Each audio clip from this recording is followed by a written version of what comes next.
नमस्कार दोस्तों, एक बार फिर से हमारे YouTube चैनल पे आपका स्वागत है। दोस्तों आज हम फिर आपके लिए 25 क्वेश्चन जो है साइंस के लाए हैं। तो चलिए पहले क्वेश्चन की तरफ चलते हैं। पहला क्वेश्चन है, विद्युत हीटर के दो छोरों के बीच का विभवांतर 60 वोल्ट है, ठीक है, जबकि प्रवाहित धारा का मान 4 एम्पीयर है। यदि विभवांतर का मान बढ़ाकर 120 वोल्ट कर दिया जाए तो विद्युत हीटर से प्रवाहित धारा का मान क्या होगा? ऑप्शन ए दिया है 8 एम्पियर, ऑप्शन बी है 15 एम्पियर, ऑप्शन सी है 12 एम्पियर या ऑप्शन डी इनमें से कोई नहीं। तो ऑप्शन ए इसका बिल्कुल करेक्ट हो जाएगा, 8 एम्पियर। अब कैसे होगा आइए आप बताते हैं। भी बराबर कितना दिया है? भी बराबर 60 वोल्ट है ना, ठीक, भी बराबर 60 वोल्ट। और आई बराबर कितना है? आई बराबर है 4 एम्पियर, ठीक। तो का फार्मूला होता है ना, भी बराबर आई आर, ओम के नियम के अनुसार, ठीक है। तो आर बराबर भी अपन आई, ठीक। तो 60/4 तो बराबर कितना हो जाएगा? 15 ओम हो जाएगा, ठीक।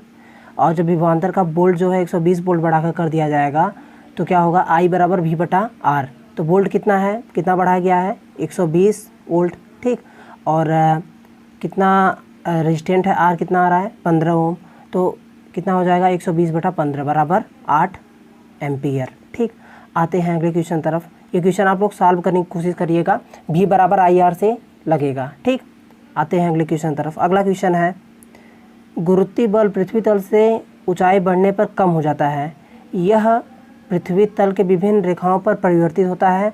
इसका मान ध्रुवों से विषुवत रेखा की ओर क्या होता है? ऑप्शन ए घटता है, ऑप्शन बी बढ़ता है, ऑप्शन सी अपरिवर्तित रहता है, ऑप्शन डी इनमें से कोई नहीं। तो ऑप्शन ए इसका बिल्कुल करेक्ट हो जाएगा। अब एक्सप्लेनेशन बता देते हैं आपको हम। ध्रुवों पर गुरुत्वीय बल अधिक होता है। जब हम ध्रुवों से विषुवत रेखा की ओर जाते हैं तो इसका मान घटता है, ठीक। आगे चलते हैं अगले क्वेश्चन तरफ। अगला क्वेश्चन है, ध्वनि का अधिकतम वेग ऑप्शन ए निर्वात में होता है, ऑप्शन बी वायु में होता है, ऑप्शन सी जल में होता है, ऑप्शन डी इस्पात में होता है, ठीक। तो इसका ऑप्शन डी बिल्कुल करेक्ट हो जाएगा। ध्वनि का अधिकतम वेग इस्पात में होता है, ठीक। अब आते हैं अगले क्वेश्चन तरफ। अगला क्वेश्चन है, एक जल से भरे बीकर में बर्फ़ का टुकड़ा तैर रहा है। बर्फ़ के पिघलने पर बीकर में जल का तल ऊपर की ओर उठ जाएगा, नीचे गिर जाएगा, पूर्ववत बना रहेगा। डी पहले ऊपर उठेगा तत्पश्चात नीचे गिर जाएगा। तो इसका करेक्ट आंसर है बी। और ये काफ़ी मोस्ट इम्पॉर्टेंट क्वेश्चन है, तो इसके बारे में हम आपको बता देते हैं आखिर कैसे होगा। हम जानते हैं कि बर्फ़ का घनत्व पानी की अपेक्षा कम होता है। ये तो सब जानते हैं कि बर्फ़ का घनत्व जो होता है पानी की अपेक्षा कम होता है, अर्थात सामान्य द्रव्यमान के लिए बर्फ़ से कम जगह छेकेगा, ठीक। स्पष्ट क्या है कि पानी जो है वो नीचे गिर जाएगा सब, ठीक। आते हैं अगले क्वेश्चन की तरफ। अगला क्वेश्चन है, 1 ओम, 2 ओम और 3 ओम के प्रतिरोधों से त्रिभुजाकार आकृति बनाई गई है। नगण्य आंतरिक प्रतिरोध और 1.5 वोल्ट सेल को 3 ओम के प्रतिरोध के सिरों से संयोजित किया जाता है। तो इस प्रतिरोध से बहने वाली धारा का मान होगा, ठीक। तो ये आपका जो है यहाँ से आप त्रिभुजाकार जो है अब बना लेंगे। और हर त्रिभुज क्या है, 1 ओम, 2 ओम, 3 ओम, जो जितना इसमें दर्शाया गया, जैसे यहाँ पे 1 ओम हो जाएगा, यहाँ पे 2 ओम, यहाँ पे 3 ओम। तो आप इसका प्रतिरोध निकालेंगे। हम इसका करेक्ट आंसर आप लोगों को बता दे रहे हैं। इसका करेक्ट आंसर ए हो जाएगा। और काफ़ी ईजीएस्ट क्वेश्चन है, अगर आप लोग सॉल्व करेंगे तो सॉल्व हो जाएगा। दरअसल हमारे पास डिजिटल बोर्ड की बहुत ज़्यादा कमी है, डिजिटल बोर्ड है नहीं, तो इसलिए हमें क्वेश्चन सॉल्व नहीं करा पा रहे हैं। इसके लिए हमें बहुत ज़्यादा खेद है, ठीक। आते हैं अगले क्वेश्चन तरफ। हम आप लोग को पूरा बता देंगे, बस आप लोग अच्छे से सॉल्व कीजिएगा, ठीक। अगले क्वेश्चन की तरफ। ये सब कक्षा 10 के सवाल हैं, बहुत ईजीएस्ट हैं, आप लोग को बुक में भी मिल जाएगा, ठीक। अगले क्वेश्चन की तरफ आते हैं। 50 वाट शक्ति के 10 बल्बों को 10 घंटे प्रतिदिन जलाने पर 30 दिनों में कितने किलोवाट घंटा विद्युत ऊर्जा व्यय होगी, ठीक। Option A 1500, option B 15,000, option C 15, option D 150, ठीक। तो बहुत ईजीएस्ट क्वेश्चन है, ईजीएस्ट है। जैसे कि 30 दिनों में व्यय ऊर्जा बराबर कितना हो जाएगा? 30 दिनों में कितना हो रहा है? 50, 10, 10, ठीक। तो 50 वाट है और 10 यहाँ पे, मतलब 10 × 50 × 10 अपन 1000 गुणे 30, तो बराबर कितना हो जाएगा 150 किलोवाट। ठीक, तो ऑप्शन डी इसका बिल्कुल करेक्ट हो जाएगा। आप लोग सॉल्व करने की कोशिश कीजिएगा। ये भी क्वेश्चन ये है, 46 ग्राम सोडियम में परमाणु की संख्या होगी 12, ऑप्शन ए 12.044 गुणे 10⁻23, ऑप्शन बी 12.044 गुणे 10⁻22, ऑप्शन सी 13.16 गुणे 10⁻22, ऑप्शन डी 14.22 गुणे 10⁻23। ठीक है, तो इसका करेक्ट आंसर हो जाएगा ऑप्शन ए 12.044 गुणे 10⁻23।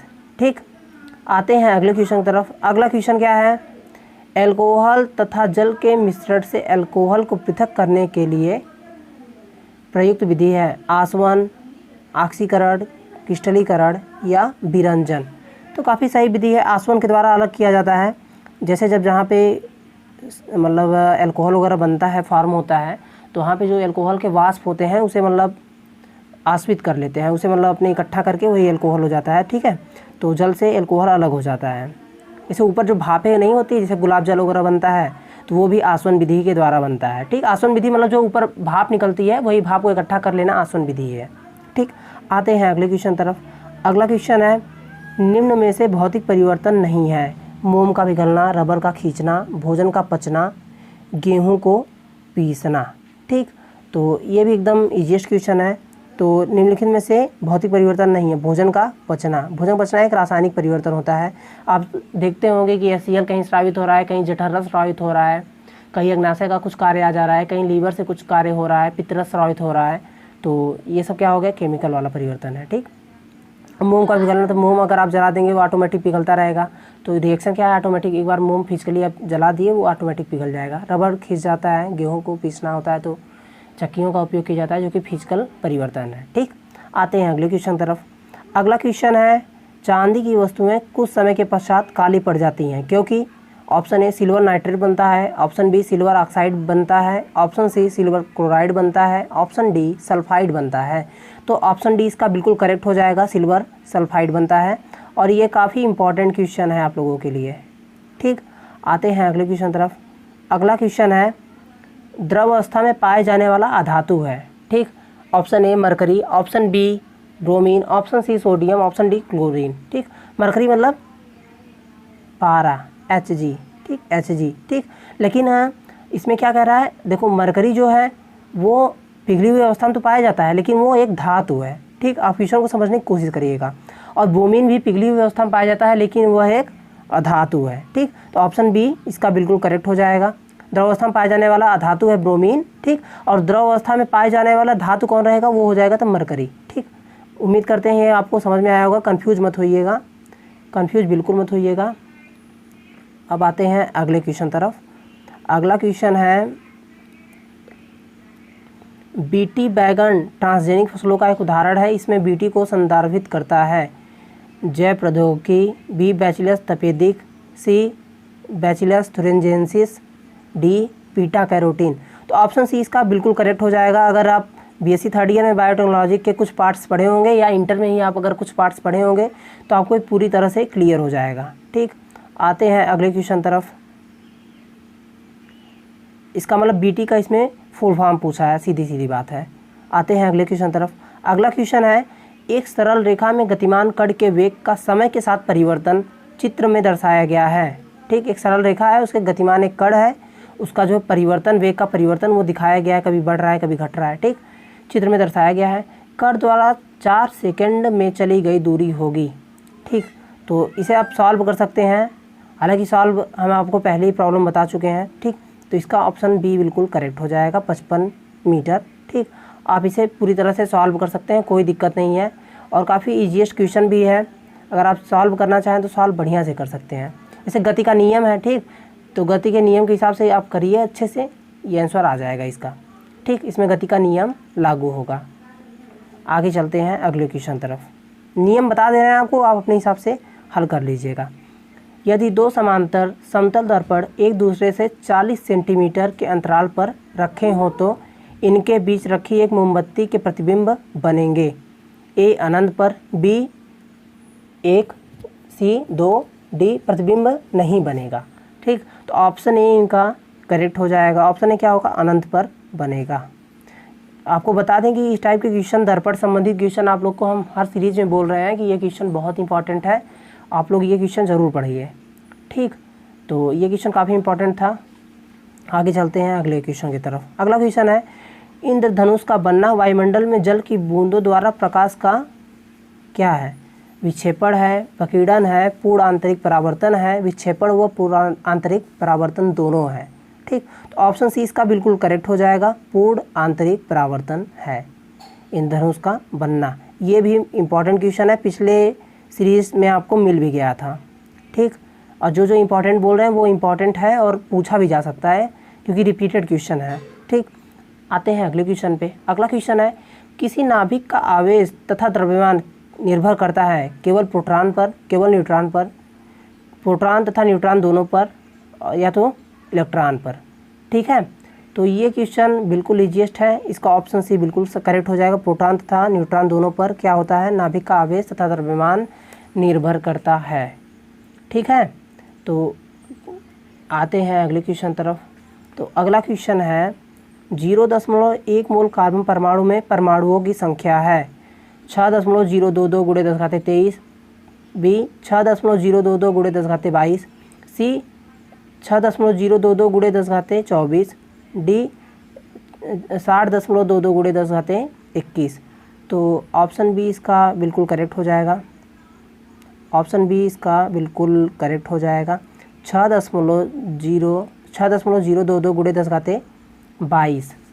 ठीक है, क्योंकि परमाणुओं की संख्या बराबर मोलों की संख्या प्लस अवरोधों की संख्या। ठीक, तो मोलों की संख्या कितना है, 0.1 है, गुणे अवरोधों संख्या कितनी होती है, 6.022 गुणे 10⁻23 अवरोधों संख्या है। ठीक, इन दोनों का मल्टीप्लिकेशन करेंगे, ऑटोमेटिक आंसर आ जाएगा 6.022 गुणे 10⁻22। ठीक, तो ये भी ऑप्शन, इसमें कंफ्यूज मत होइएगा, ऑप्शन ए जो है वो अवरोधों संख्या है। ठीक, और ऑप्शन बी जो है वो 0.1 मोल कार्बन परमाणुओं की संख्या है, एकदम कंफ्यूज मत होइएगा।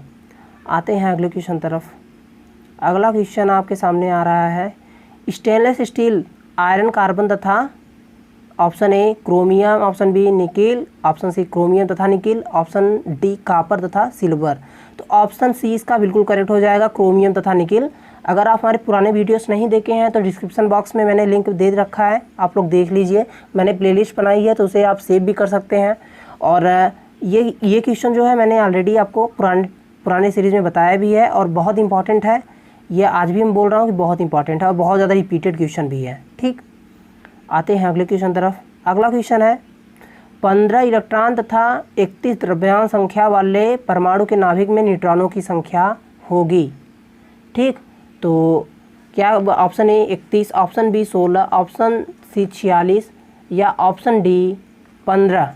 ठीक, तो ये भी काफ़ी इजीएस्ट क्वेश्चन है। जैसे क्या होता है, देखिए इसमें क्या है, न्यूट्रॉनों की संख्या पूछा, तो न्यूट्रॉनों की संख्या बराबर द्रव्यमानों की संख्या माइनस इलेक्ट्रॉनों की संख्या। ठीक, तो क्या हो जाएगा, न्यूट्रॉनों की संख्या बराबर 31 माइनस 15 बराबर आंसर कितना आ जाएगा, 16। तो इसका करेक्ट आंसर हो जाएगा बी 16। आते हैं अगले क्वेश्चन तरफ।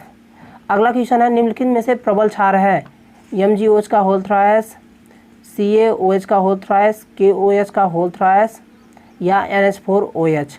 ठीक, तो काफ़ी ये भी इजीएस्ट क्वेश्चन है, तो ऑप्शन सी इसका बिल्कुल करेक्ट हो जाएगा। एक्सप्लेनेशन की बात कर लें तो KOH प्रबल क्षार है क्योंकि यह जलीय विलयन में पूर्णतः आयनित हो जाता है। ठीक, प्रबल क्षार वही होते हैं जो जल के विलयन में पूर्णतः आयनित हो जाए, जैसे K+O- में। ठीक है, तो एकदम इजीएस्ट तरीके से हो जाता है, इसलिए क्या हो गया, प्रबल क्षार हो गया।